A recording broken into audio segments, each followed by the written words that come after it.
حدیث تو آپ نے سنی ہوئی ہوگی، بس توجہ مطلوب ہے کہ نبی کریم صلی اللہ علیہ وسلم نے فرمایا کہ میں اپنی امت میں سے ایسے لوگوں کو جانتا ہوں جو قیامت کے دن آئیں گے تو ان کے پاس اعمال ہوں گے تہامہ کے پہاڑوں جتنے اعمال ہوں گے. تہامہ کے پہاڑ بہت اونچے پہاڑ.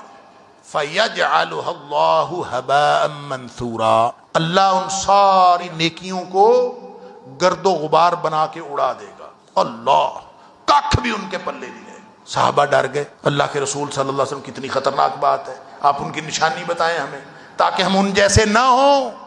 فرمایا تمہارے جیسے ہوں گے، تمہاری جیسی شکلیں والے، جیسے اعمال تم کرتے ہو ویسے اعمال وہ کرتے ہو، جیسی نمازیں تم پڑھتے ہو ویسی نمازیں وہ پڑھتے ہو، جیسی تہجدیں تم پڑھتے ہو وہ بھی تہجدیں پڑھتے ہو. پھر وہ کون سی خرابی ہے جس سے سارے اعمال برباد ہو گئے؟ فرمایا اذا خلو بمحارم اللہ انتہکوہا. خرابی ان میں یہ تھی اور یہ ہوگی کہ جب کبھی وہ تنہائی میں ہوں گے نا، تنہائی میں اکیلے خلوت میں، وہ اللہ کی حرمتوں کو پامال کریں گے. اکیلے بیٹھ کے اللہ کی حرمتیں پامال کرنا، ذرا غور کریں. اس دور میں جو صحابہ کرام کا دور تھا، ایک آدمی اکیلا ہو اپنے کمرے میں بیٹھا ہوا، اندر سے کنڈی لگائی ہوئی ہو، وہ کیا حرمتیں پامال کرے گا؟ اللہ کی حرمت پامال کرنے کا موقع ہی کیا تھا اس دور میں؟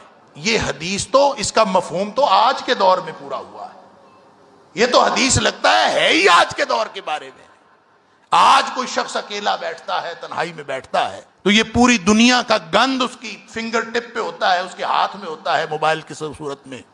وہ اللہ کی حرمتوں کو پامال کرتا ہے. تو یہ آج کے دور میں یہ واقعہ ہوا ہے.